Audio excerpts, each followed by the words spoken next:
All right. Well, good evening, everybody. It's a pleasure to be here with you all this evening. I want to thank everybody for joining. And amid these circumstances, I do hope that you, your families, and your communities are safe and healthy. Really exciting to be with you because it's my first district town hall of 2022.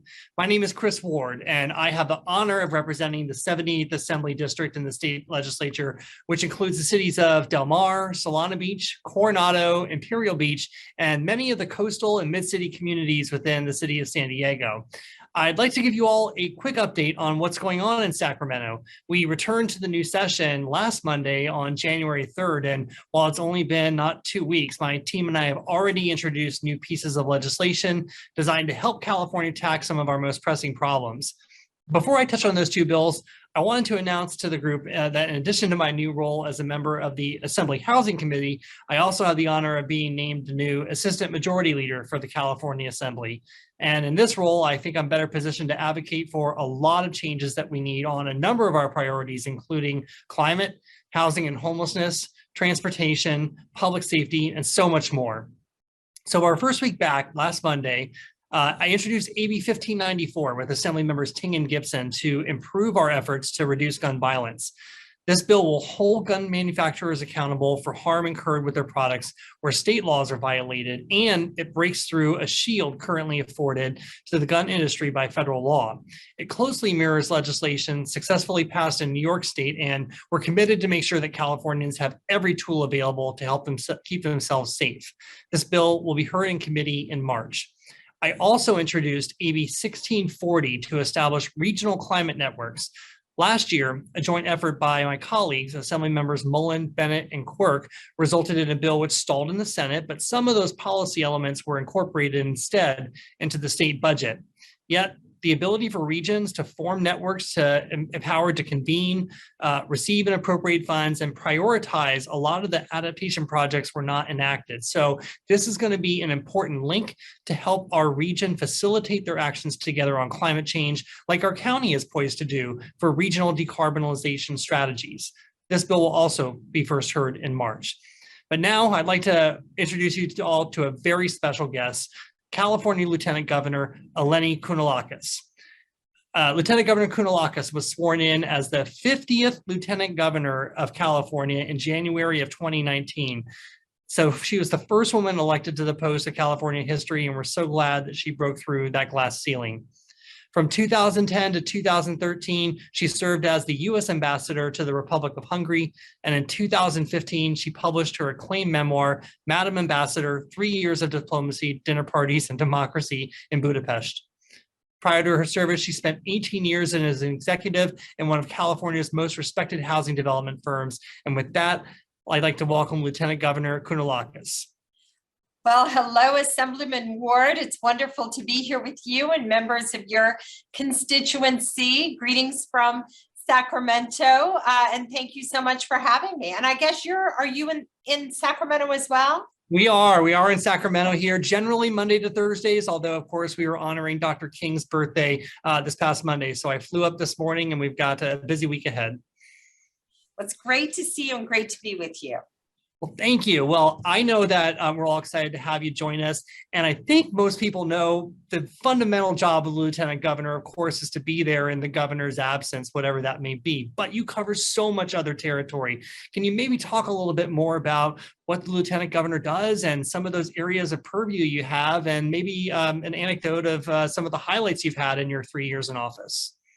Absolutely. So as you noted, I came to public service in sort of a roundabout way. I was for 18 years, I was in the housing industry and always wanted to serve in public service and thought about running.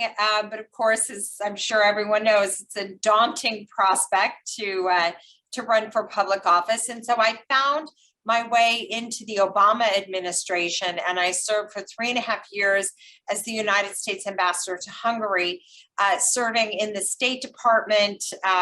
Was truly just such an honor and privilege in my life. I worked with members of the U.S. military and worked at the federal level, not in elected office, but in public office, in a service job. And I really loved it and felt very strongly that I'd had my time in the private sector and I wanted to work in government. So, of course, my plan was, like so many others, was that Secretary Clinton, who I worked with in the Obama administration, would be elected president, and I would go and serve in another administration. But we know what happened, and Hillary called for women across the country to stand up and run for office. I sort of did a survey of different offices that were open and put together a campaign, and as you noted, became the first woman elected lieutenant governor in our history. So, as you note also rightly, Chris, almost every state, but in fact not all states, have a lieutenant governor. And depending on the state, and sometimes very often depending on the lieutenant governor, the job really can vary from one to the next. But there are a few things that are constants, certainly in California. Can you hear the beeping of my computer? It's okay, I can. Okay. Sorry. We're on Zoom life and beats happen. Sorry. But there are a few things that in California really come along with the job. And one of them is public higher education. So the lieutenant governor sits on the board of the University of California system and of the California State University system. And it was my feeling that this is an area that should be really recognized as a focus of the lieutenant governor's office. And so I worked with the governor and the legislature, and the governor signed a bill that put me last year on the board of the community college system. So now the lieutenant governor is the only person to sit on all three boards of public higher education in the state. And so this is a great way to look at our system of public higher ed a little more holistically. And we spent a lot of time working on that here in our office. I also chair the State Lands Commission on an alternating year. So there are only 3 members of the State Lands Commission. I'm the chair during the odd years, and the controller is the chair during the even years. And we steward about 5,000 acres of California's land. Most of it is submerged, but you can see it off of your coast, about 3 miles off the state of California. And then in traditional historic waterways of the state. So environmental issues are very important, come along with the job. And this dovetails to another area where I spend a lot of time working. The governor asked me to work with him on California's international profile and to elevate the voice of California on the world stage. And so for the last 3 years, by executive order, I have served as the governor and California's representative for international affairs and trade. I've led trade missions to Mexico City, to Delhi and India. And then you might have seen most recently, the governor asked me to step in and lead our delegation to Glasgow for COP26. So being a former US ambassador and frankly, beyond that, thinking that I would be working on national security issues, and again, I know this is very important down in San Diego, that he asked me to continue this work. So I spend quite a bit of time with our consulates across the state. We have one of the largest consular corps in the country. And we work together on everything under the sun that has to do with our international engagement. But our top priorities, which certainly start with climate change, but of course also international trade and investment. And then finally, talking about the issue of immigration internationally. We know this is there are more refugees in the world today than any other time in history. And California has a unique perspective on the issue of immigration. And maybe I'll just, on a personal note, all of these things really dovetail with my own California experience.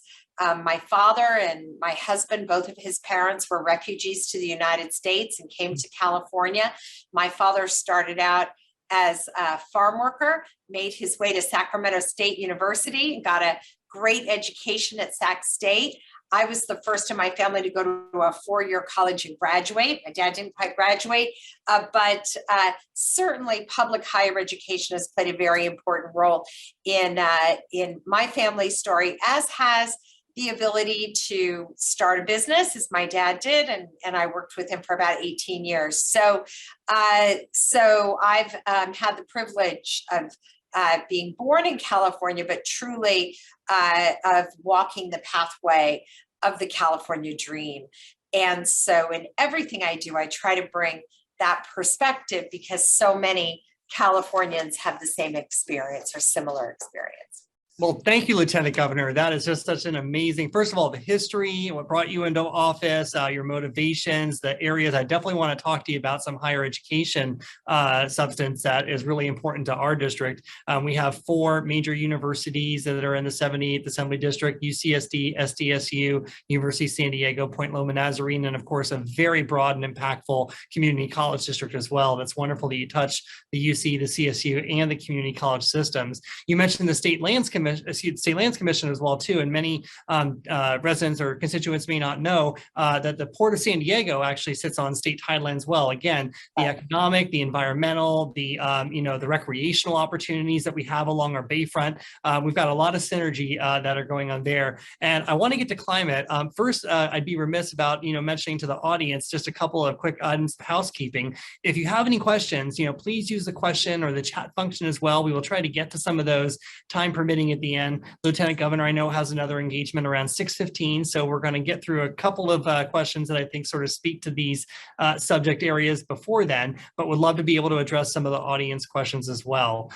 With that, I appreciate that you're so invested in climate and the environment, as am I.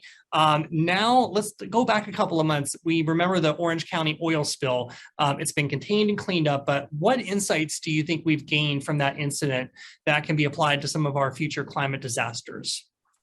Well, yes, and I know this is of deep concern to anyone living in the vicinity of oil production, offshore oil production.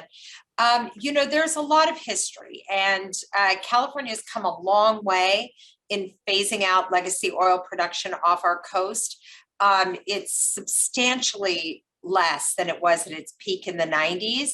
But there's also been a lot of transformation in that it used to be very large companies were out there operating these rigs, and over time recognizing that California is, destined to phase out oil production, with all of the shipping lines and the fishing lines and the incredible value of our coast for tourism, and of course the California value of environmental protection. So what you see now are smaller companies that have taken over some of these operations, and frankly, not all of the necessary precautions, I think, in terms of maintenance, are robust enough. And so in the case of the spill in October, we believe it was a dragged anchor from all of you. I'm sure you're hearing about all of the port congestion that's been going on in the Los Angeles area. And this tear released about 25,000 gallons of oil. Now, typically in an oil spill, you can get about 10%. You can collect about 10% of the oil before it dissipates too much to be collected. We have such an incredible team working with the Coast Guard and OSPR, thousands of volunteers that came out to help, the latest and greatest in technology. We were actually able to capture about 20% of what spilled. But again, it's too much. And so working in greater protections, more robust monitoring is really important. But I think that overall, what we fully understand, and there hasn't been a new oil rig approved, I think, since the 80s. Right. But what we have to understand is that what is at stake with our coastline is so far greater than what is really makes sense in terms of the economic benefits of having offshore oil. So it's one thing I can say is that we have less offshore oil production today than we did when I came into office. And you know, this is an important California value. So even though we may be better than anybody at cleaning it up, the bottom line is we don't want any more. And that is the task at hand. That's right. And I have a lot of colleagues as well that are equally concerned representing coastal districts that we are committed to head in that direction. Like you, I was got a chance to be one of our legislative delegates to the climate change conference, the UN Summit on Climate Change. What were some of your main takeaways, and what do you think are some of the actions that you're hopeful to see in the near future? Well, Chris, that's right. We were both there. You know, it's a 2-week-long thing. I was in the first week. I think some of the legislators came a little later, but California had one of the largest delegations that we've ever had to a COP. And what was most striking to me in those early days, when President Biden was there and Tony Blinken was there and John Kerry was there and Gina McCarthy, who's the president's climate advisor, is the incredibly robust representation of the United States, sending the message that America is back at the table. And back in Paris. And that was great. But, you know, you can also hear people saying, well, what if the Republicans come back and take the United States out of Paris again? And what was really, I think, the most powerful thing about what California could offer in our presence there is the recognition that the Trump administration tried to hinder our ability to combat climate change in many ways, but not least of which was taking away our authority to set our own emission standards, which for 30 years has really been at the root of our climate activism. And actually that power goes back to the 70s, but he litigated, he tried to take it away, and we prevailed. So the fact that the 5th largest economy, 40 million people, with almost sovereign power over our ability to control our emission standards, not to mention that we're the largest consumer market in the United States, and that we have all these great R&D programs and rebate programs to encourage this state, which of course is the land of innovation in the future, to really incentivize the private sector and universities to get in there and to find the solutions that are going to help us scale up on climate solutions. And so from all of that, I think that was very inspiring, but more than anything, and I'd be interested in hearing if you felt it in week 2, but anywhere we went as representing California, people were grateful for our leadership and wanted to talk about how, whether it was another country or even another state, how they could leverage what we're doing in our state to be part of effective solutions. Yeah, I agree with you. I felt that energy too. And it's not just us. I think a lot of our Western Coast state counterparts, I had a chance to meet with colleagues, I guess, from Oregon, Washington, even up in British Columbia. And there's a real strong both awareness and commitment, I think, from this entire region. So, but you're right, they look to California because if we can't do it here, I think it undercuts, you know, the belief in what America can do. And I believe that we should be doing so much more. And we've got the capacity to be able to do that and to lead. It's also, I think, a little bit reality setting when you look at what some of the other developing countries are going through and their tension between, you know, existing, you know, dirty energy resources. I mean, this was the first time in, you know, the agreement that comes out of this conference that they actually got all 200 nations to agree that coal is a problem. right? That's where that's the bottom denominator that we're working with here. So I know that the energy was really strong, that everybody stays committed to the agreements that were made, that they're not enough, and that we will go back and we will do more. So I thank you for your leadership there. You know, at the lower area of our district, the southernmost area that touches the Mexico border, we have the Tijuana River Valley, and we've got some excitement last year from the federal government, $300 million towards addressing some of the needed issues to make sure that we stop the sewage flow and that we're cleaning up that ecosystem. We've got, of course, a preferred project that the federal government would like to avail, but of course we've got the state park down there, we've got the estuary, we've got, you know, this mix of international, state, local interplay. What do you see the state of California maybe doing to be able to make sure that our constituents are going to be able to benefit from this recent announcement? So right after I was sworn in, I heard about the, I was down in San Diego on the port, and I somehow ended up having a cup of coffee with Serge, the mayor of Imperial Beach. Imperial Beach. Yes. And he told me what was going on. And as someone who worked in development, my company built infrastructure, and he was describing an open sewer system, and I couldn't believe what I was hearing, because what he was describing is not legal in California. We would never allow anything like this if it was being generated from a city within our borders. And so he said he'd show me around. So a few weeks later, Serge and of course all of the folks who work and operate the facilities that are there brought me out for a visit. I will never wear those shoes again, but we went down and we walked through and around to understand what was going on.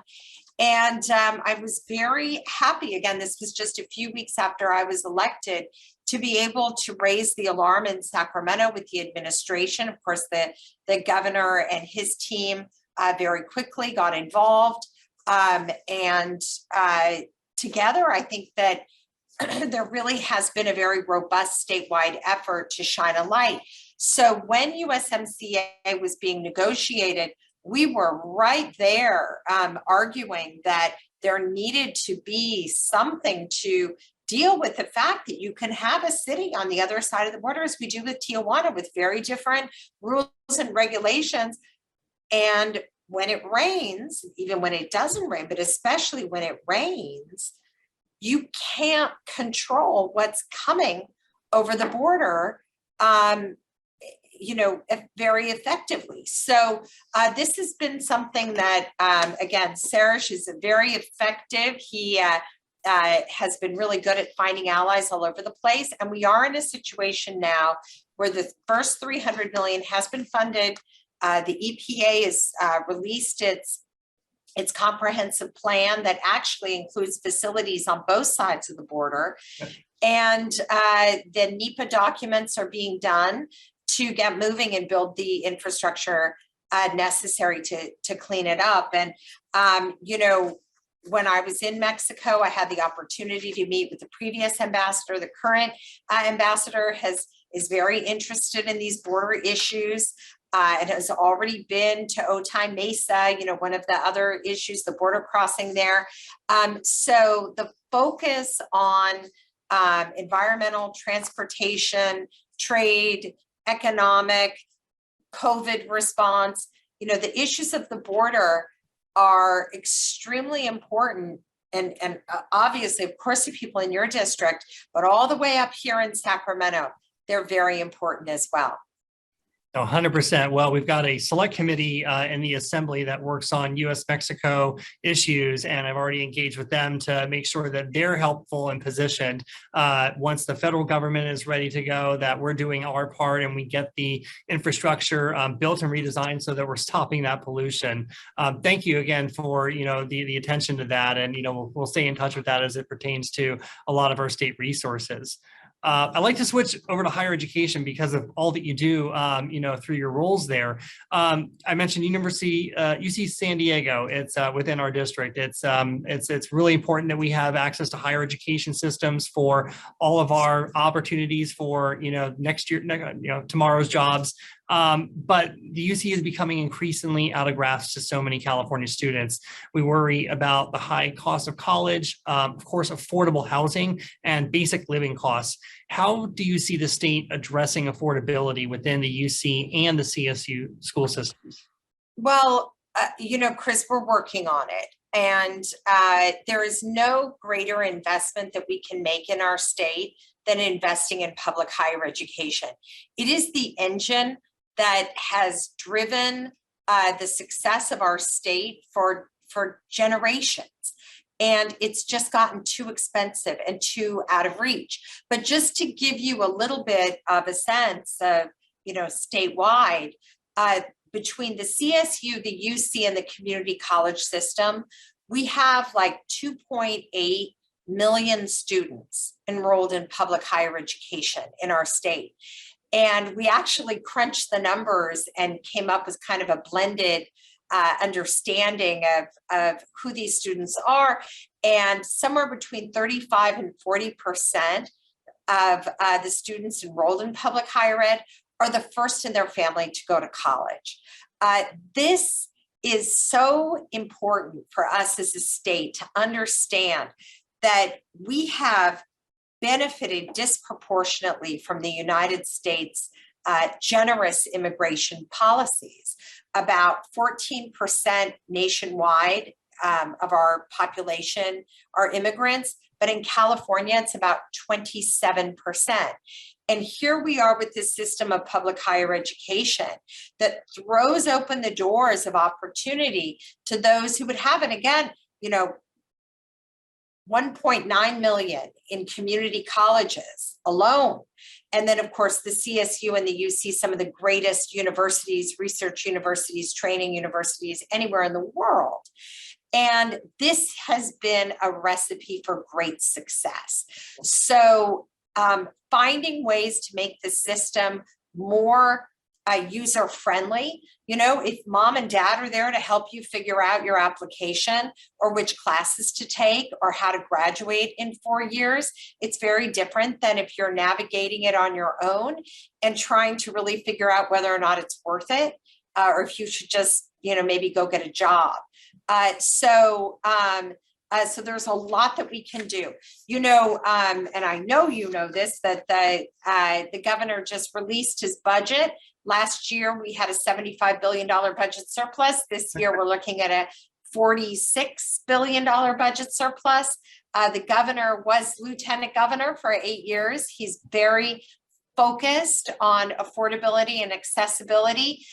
He has come up with a whole list of things that he's, everything from increasing for the next 3 years by 5% the CSU and the UC budgets, to having a goal of 2030, having 70% of the adult population of the state having either a certificate or an advanced degree.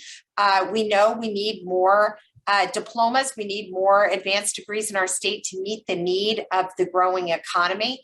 And then, we've done a whole host of things that would never make the headlines, whether it's finding more funds for student success, the 4-year graduation rates improvement at the CSUs, a bill that has uniform course numbering, so that if you take Algebra 2 at one community college, it has the same number as another community college.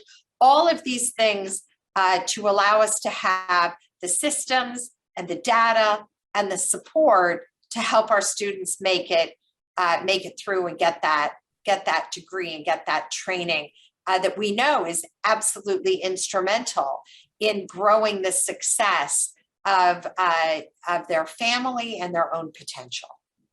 Absolutely. And, we're really excited that in the January budget, for those that don't know our budget schedule, the governor sets a broad draft budget in January that was just released last Monday. That's going to go through a lot of discussion with our subcommittees in the legislature. And then together with the governor, both houses of the legislature in May, will await that update, that revise, and then really try to put the final ink into some of these funded decisions. But California is in a really good position for all that you had mentioned to make sure that we're investing, we're putting more student slots, we're helping out with that student housing needs, because that is our next generation of the state's success, to be frank.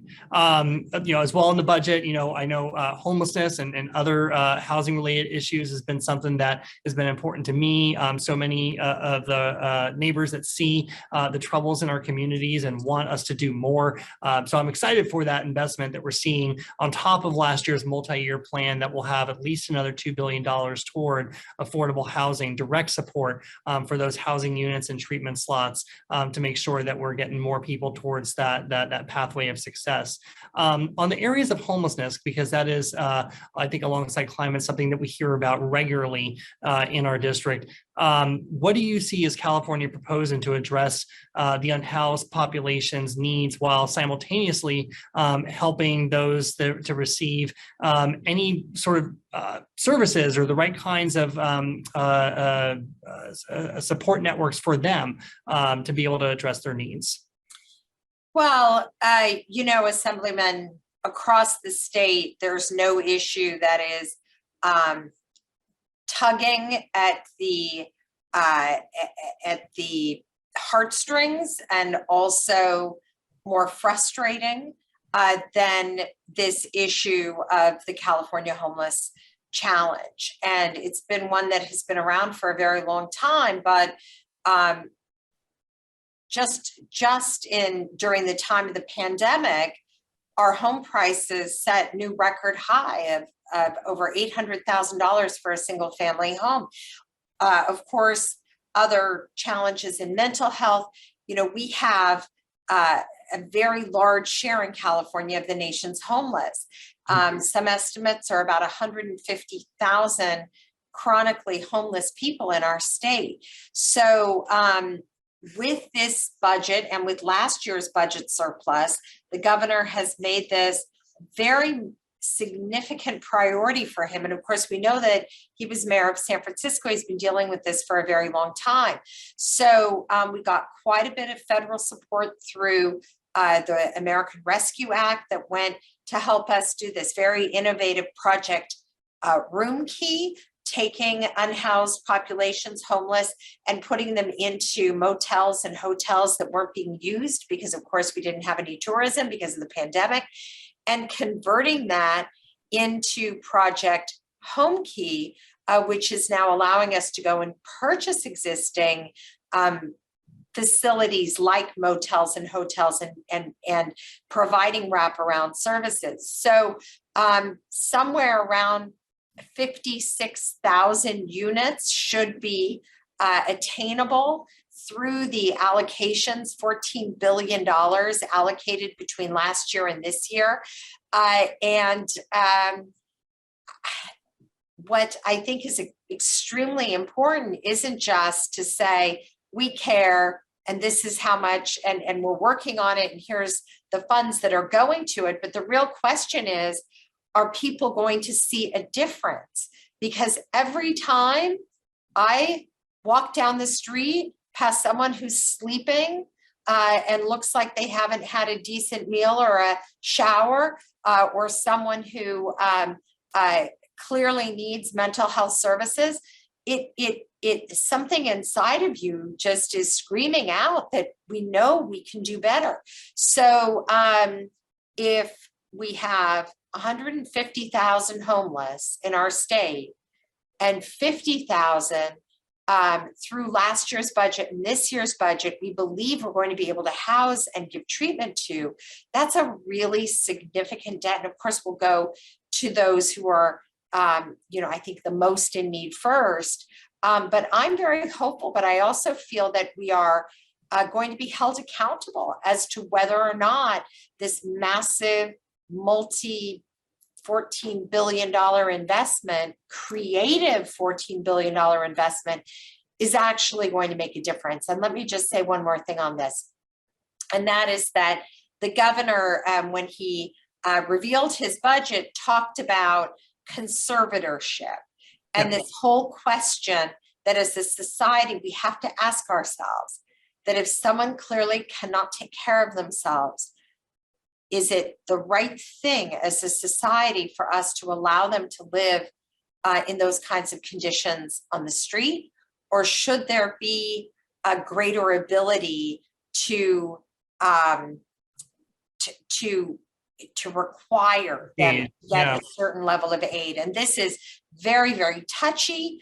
And it is not something I think that gets decided by a small number of people, whether it's elected officials or advocates. This is something I think as a state, as a society, as communities, we're going to need to debate and talk about. Absolutely, and act upon. I mean, this has been decades in the making, but I know that there's been a lot of goodwill and momentum to be able to do more, to deliver more. And you're right. I think last year's target was 44,000. Now we're up to 56,000 housing units as a goal, and we can push even beyond that as well to reach the full population that is of need. We also had an expansion, a really exciting announcement about the expansion of Medi-Cal access. Last year, the funding that we agreed to was able to drop the eligibility for all Californians down to age 50. And now we're looking at the opportunity to have everybody, all adults covered as well. Can you talk about your thoughts and your hopes going forward about the affordability and the access to quality healthcare through this expansion?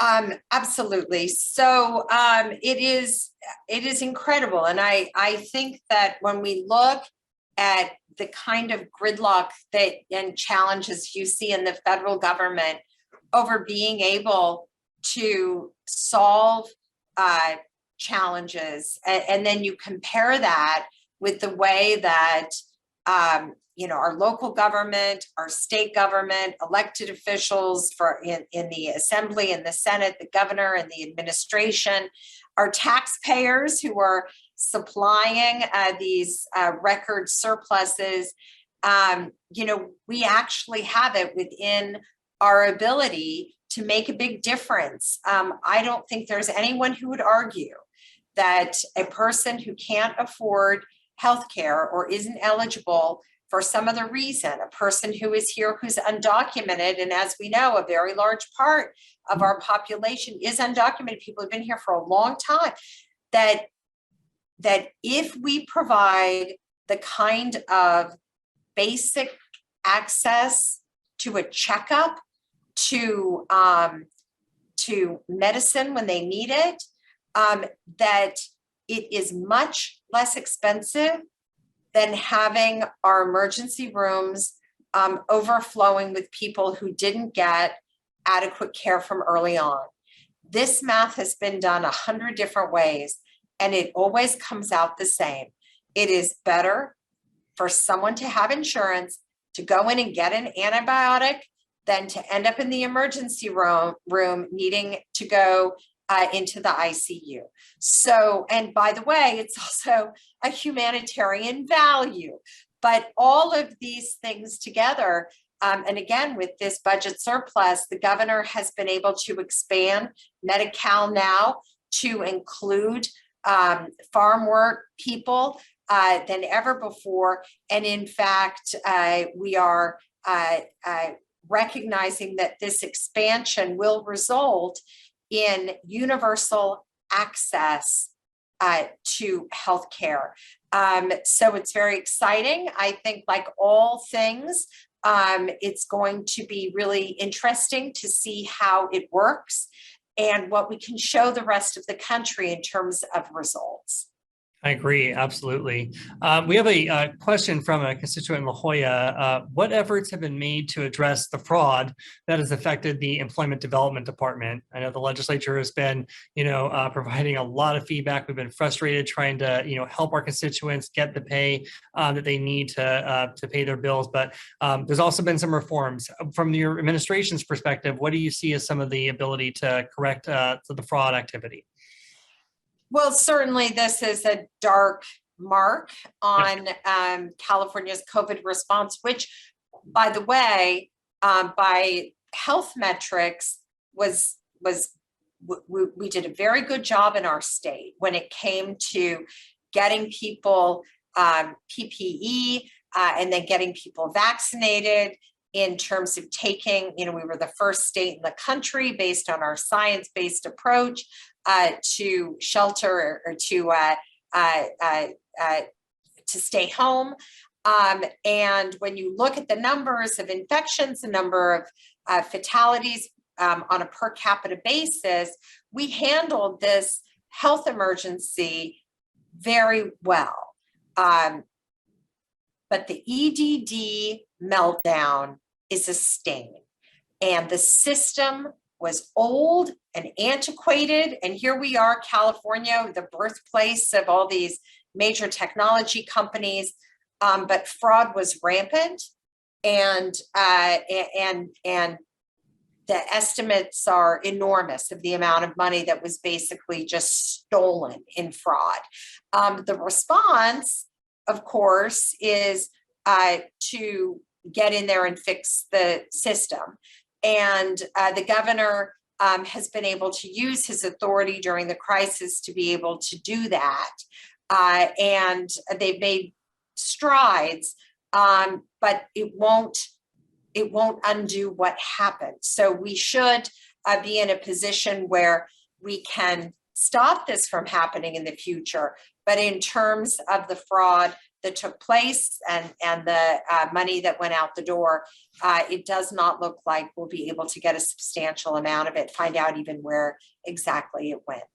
Yeah, but I know there's they're on top of, I think, tracking a lot of those that had committed this fraud, and I know that will use the full extent of the law to make sure that they're held accountable as well.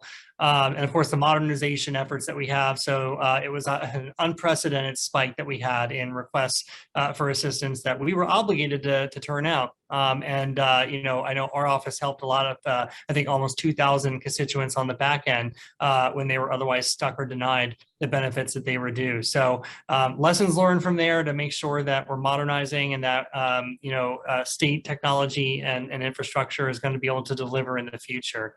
Lieutenant Governor, I think we have time for maybe just one more question. It's from a constituent in South Park. What efforts are being made to help our unvaccinated population become vaccinated and to make sure the general population becomes boosted? So thank you for the question. And again, this is an area that we've outperformed the nation.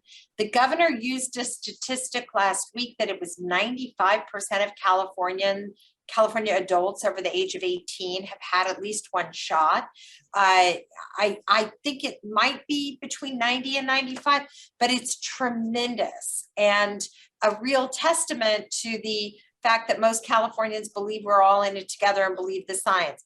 When Omicron started to hit, we had a big spike in the number of people going to get their vaccines. So that's really good news as well. Access to vaccinations at this point and boosters, we are not hearing that people are having trouble getting those. If you are, by all means, let us know. But the website, covid19.ca.gov, if you go there, you can find a way to get your booster shot. I highly recommend everybody go get theirs. And so those efforts have been very, very robust in our state. And, let me just say this, that had we not been so successful in getting people vaccinated to the degree that we have, there's no way we could have reopened or we could have kept our schools open during Omicron. And if there's one thing that I I think the governor deserves enormous credit for. It's that during the Omicron wave, when we all went back to indoor mask wearing, and even here in the Capitol right now, and sure, Assemblyman, it's the same. We're limited to very small skeleton crew, essential staff only, but our schools are still open. The administration is supporting districts finding retired teachers and bringing them back in because, of course, if a teacher tests positive, they have to stay home. But this effort to keep our kids in school, which we know is so important for their mental health, largely is because of the success that we've had as a state in getting people vaccinated and following protocols and outfitting our schools with everything they needed and have needed to stay open safely. Well, I deeply appreciate that, as a father of a second grader in our public school systems, and of course, as the representative for this area, making sure that we are finding ways to keep each other safe and, be able to continue on with education programs is absolutely critical. And of course, the other area on testing, we know that we need to ramp up that capacity. And I'm grateful that President Biden just issued, starting yesterday, you can go online and actually request 4 free test kits that should be able to be delivered to your home within the next 2 weeks as well. So I'd encourage all of our viewers to be able to do that. Just Google free test kits, I think USPS, and it's a real quick and simple form. It'll pop up for you. Well, I know that we're at time and that you've got to make it to another meeting. I really want to thank you for being with us today, introducing yourself to reintroducing yourself to the San Diego region, but also talking about some of the high-level issues that have been on our constituents' minds.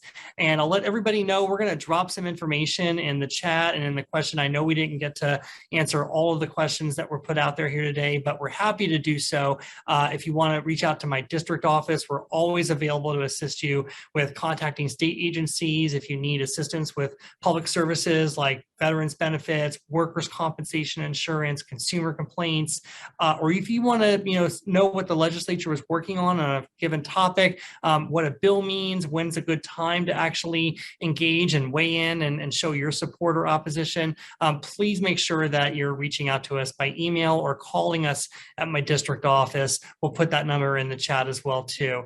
Lieutenant Governor, I want to thank you so much for your time here tonight. I know you're pulled in a lot of different directions, but I think it was really informative, and we're just grateful for your service and for your engagement. Thank you so much, Assemblyman. It's wonderful to be here with you. You have one of the most beautiful districts in the state of California, anywhere in the world. So I look forward to being down there and being in your district in person again soon. Well, thank you again, and to all of our constituents, thank you. Have a warm and a good night, and I'll look forward to seeing you hopefully soon in person when the conditions allow us to be able to do that out in the district.